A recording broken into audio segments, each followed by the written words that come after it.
Today we're gonna get our crap together.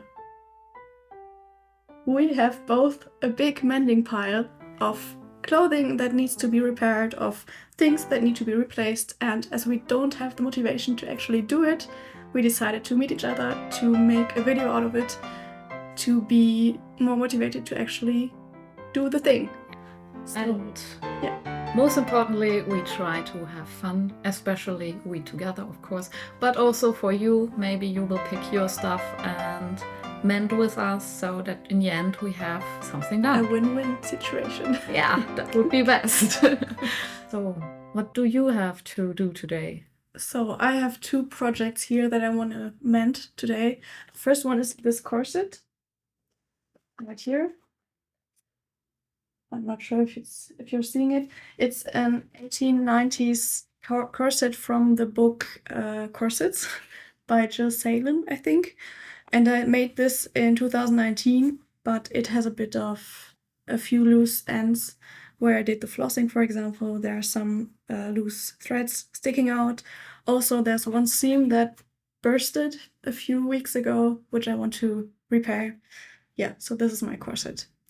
The other thing that I have is this petticoat here that you might know from podcast episode number 2. The front was made of self-made bobbin lace and the bottom is from store-bought bobbin lace. But I think that this middle lace here doesn't fit to the style of this petticoat. I think it would have been a lace that would have been used back in the day, but even then I don't think that it fits very well to the other ones because it's too... It's finer. It's finer and too detailed, too small, I think. So I chose another bobbin lace that I have here also that fits a little bit better.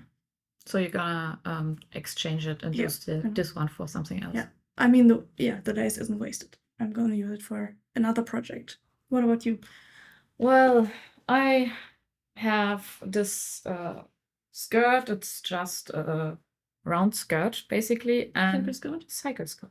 Circle skirt. And the hem ripped off because I sewed it in with a hidden seam, and somehow I got tangled in it and ripped it off. And then when I washed it, the entire seam got loose, so I have to replace that. Mm-hmm. And another thing I would like to do today is having a look at my mock-ups behind me because Clara is here and she has the expertise in pattern making and can help me with that, I hope. I will try. So those are the things we want to tackle today. Mm-hmm. So let's start. I think that's quite enough also for just a day of sewing. And maybe you too. So before you go on watching this video, stop and take your mending pile and try to mend a few things because I think it's as important as sewing itself because why do we need to sew thousands of new clothes if you can just mend the old ones? Yeah, exactly. So get your stuff and get ready to sew with us. I don't want to do this. I feel you. I don't want to do this either. And I realized that a lot of these are just torn. Not just a few, but every other flossing. Oh. Let's see. What yarn did you use for that? This one, which is a polyester thread, which is a bit thicker. I think it's for buttonholes. Oh, interesting. I thought they would stay put. I mean, they're not really torn. I think the thread didn't tear apart. It's more that the knots didn't hold up when I was embroidering these. Okay. A lot of dust. Yeah. It's funny how much dust accumulates in such a fold.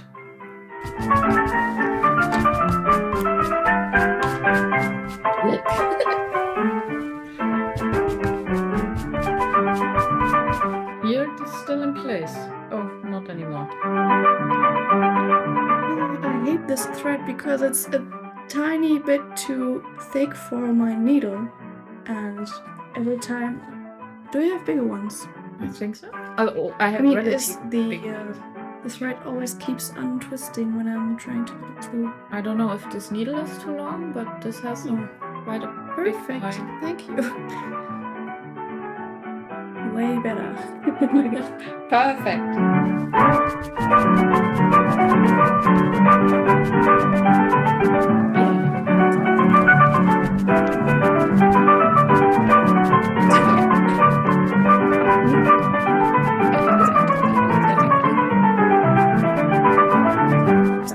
I think it's a lot of fun actually to be repairing this. I wouldn't have thought that. I mean, it's not that much fun, but it feels good to get it done. That's true. I don't have that feeling yet. We haven't even started yet. That's true. That might be the problem.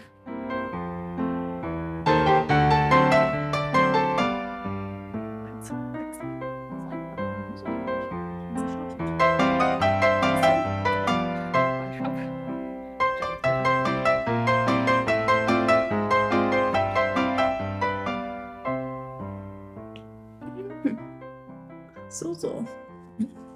That's how you did it. Yeah, that's how I did it. That's how I did it too back then. Back in the times when you did what? When I was young and Lazy. when I didn't have an overlocker. Ah. Yeah.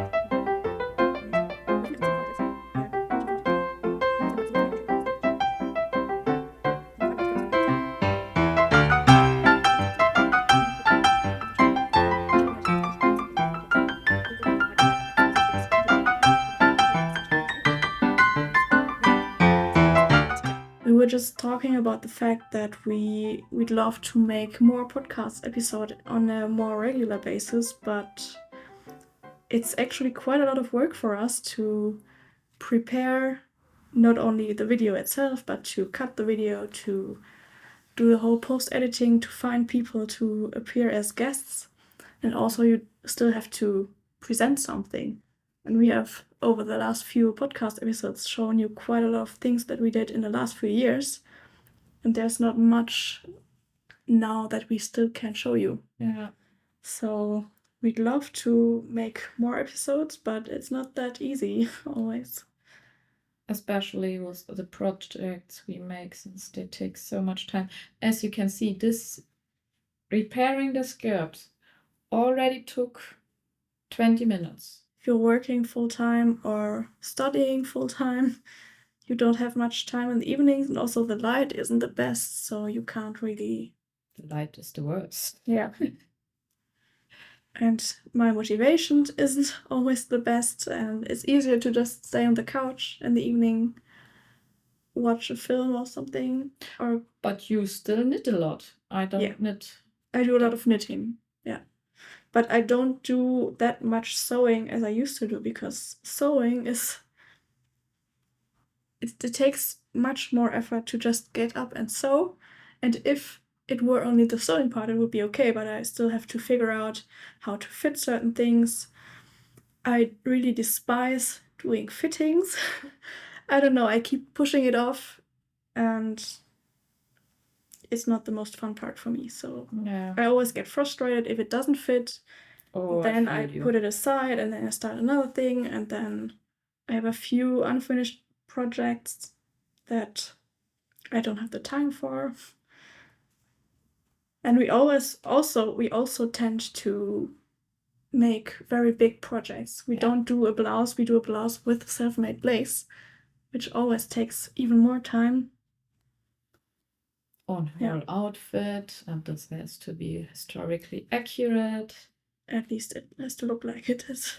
That then, if you make an outfit, what accessories do you need? Don't buy it, you make it. I'm not that good at planning projects. Most of the time I just go with the flow, and then I look during the process if I still need something. It would be easier to just have a finished pattern that you know that fits you, buy everything all at once, all the lace, all the buttons, whatever you need, and then just do the thing. But I keep buying things during the process because I think in the beginning, I'll see what buttons I'll need. I'll see it later. Yeah, that's true. And I don't know yet how to really plan a project because often I have an idea. I know I need fabric. So if I find the fabric I want, I'm lucky usually. But I then still don't have the interlining fabric, the yarn, and so on and so forth. And most of the things that I buy are from the internet, so I rarely go to a fabric store because sometimes things are more expensive than online, and also they don't offer the variety of things that I would need for a project. Though where we like to go a lot, or where I do like to go a lot, is fabric markets. Yeah, because we live near the Dutch border here in Aachen, and there are a lot of fabric markets, as well as in the Netherlands, as well as here in the region. And depending on the market itself, there's quite a lot of variety of fabrics to choose from. I mean, in the end, a lot of fabrics aren't my taste, or they are just a bit too old-fashioned, maybe. But you can get some nice things there. Yeah, but it's more often, at least for me, it's a lucky strike. Yeah, you can't go there with one thing in mind, with one fabric in mind, and just look for this fabric. That doesn't work. It's more about getting inspired. Yeah, absolutely. But on the other hand, I still have at least 3 fabrics right now, 4, for which I have an idea, but not yet done the project I wanted to do with it. Because of lack of time, or what do you mean? Because I'm not sure if it's lack of time, but more priorities. There's something else I want to do first, and not. For example, I have a fabric. I had an idea for a blouse, but I don't want to do this blouse right now because I feel like I have to do another blouse, which would be more versatile before. Yeah. And so I don't do that. You wouldn't want to know how much I have in my stash that still needs to be sewn. So having just a few fabrics here is more than fine, I'd say. I mean, my stash is still quite small, I'd say. Yeah. It's in this trunk over there. Okay. So that's my stash. That's remarkable. But you haven't been sewing for so long, so maybe it will grow over the years. A lot of fabrics I used as a teenager went with my parents. So I don't own them anymore, or I never owned them because it was mostly my mother's stash, but I used her stash. Okay. Maybe we shouldn't do another installment reducing the stash. What we could do actually is, I have quite a few fabrics that I bought maybe 5 years ago that don't inspire me anymore, or that aren't just my taste anymore. And maybe we could try, because some of them are too precious to give them away still. So maybe we could sit together and just have a brainstorming. Oh, that's a great idea. What we could do actually with these fabrics. That's a great And maybe you like them better than I, then I could give them to you, and the other way around. So we just talk about potential projects.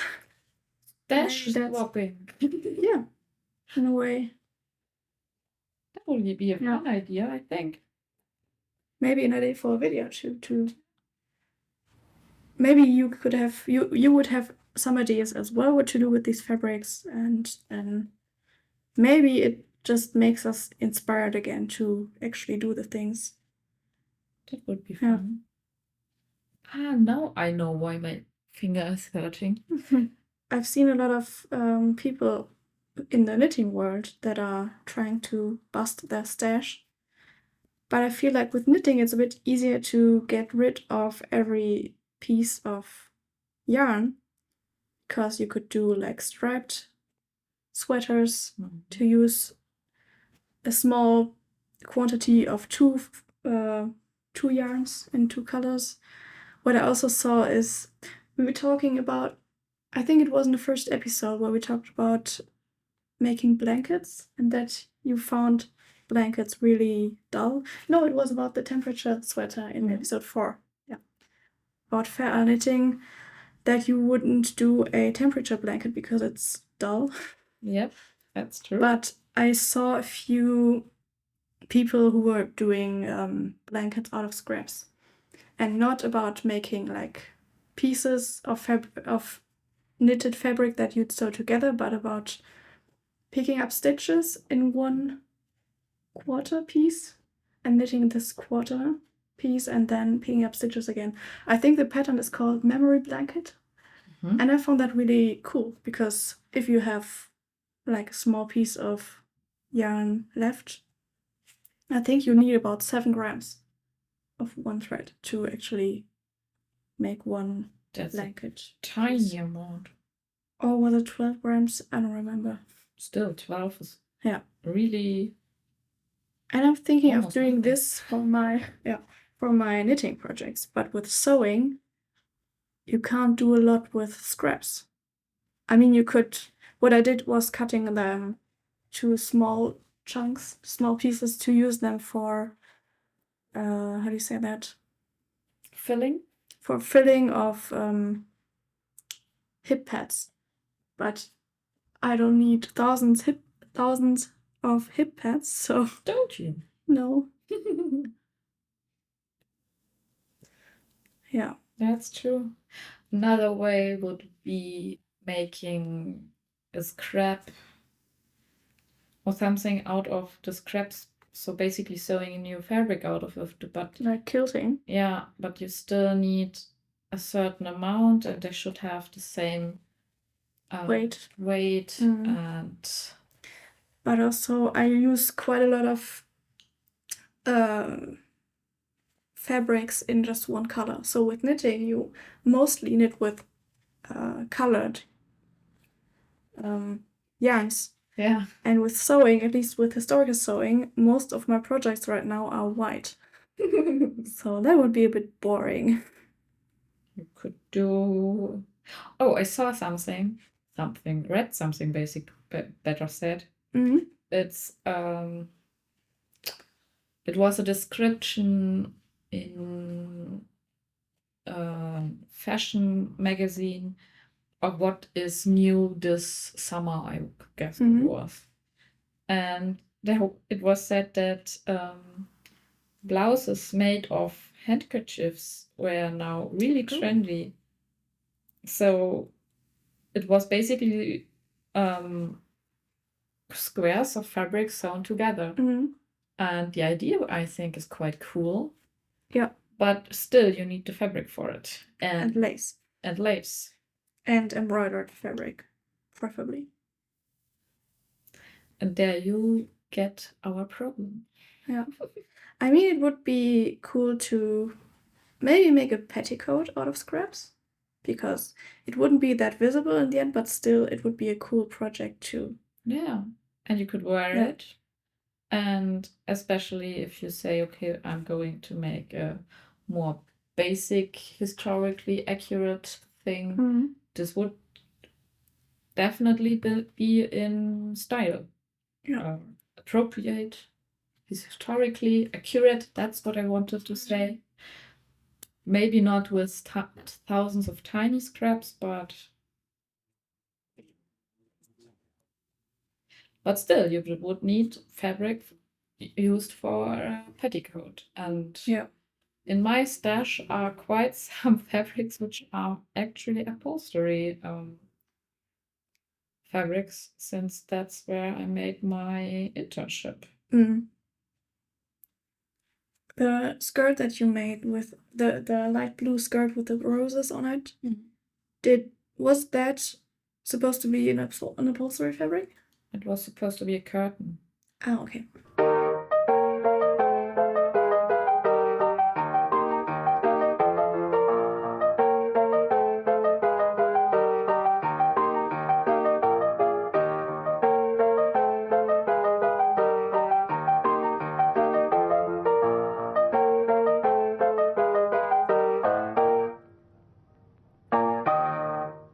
think this is done now. At least I'm not seeing any. I mean, as this is flossing, the floats are quite big, so it's probable that I will still be destroying some of these when I'm wearing it again. But I think for now it's okay. It would be sad if this would be in the next episode. Yeah. Every episode, this corset will appear. That would be really sad. Yeah. Or maybe then I'm just not wearing it anymore. Then it can't be. Okay. Then it's going to be decorative only. No.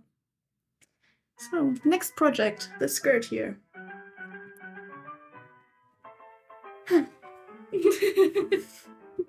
Motivation is high.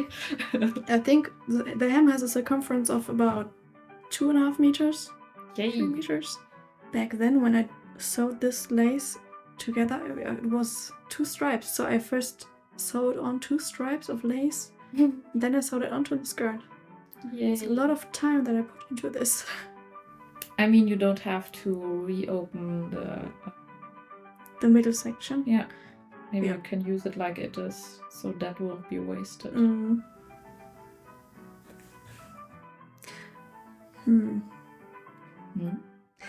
Or did I sew this onto the skirt too? Oh no!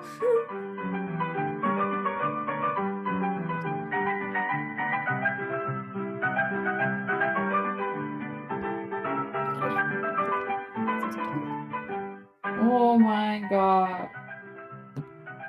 Oh no. I don't want to do it anymore. How much do you still have? I mean, I just have this.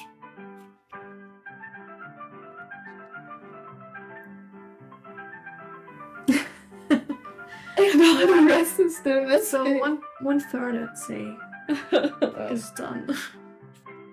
I don't want to do that anymore. But on the other hand, I can wear it. Look at that. Oh, I just thought I had cut in the lace, but I didn't.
As you have seen, we have worked on our projects, our mending projects, and also on the mock-up, and it worked quite well, and I think we had fun. Yeah, for the mending we are not finished yet, but we're going to do that at home and finish it. So the purpose of this video, we have to finish it in order to show you. Exactly. So yeah, we will show you then. And for now, we are Done. Delighted.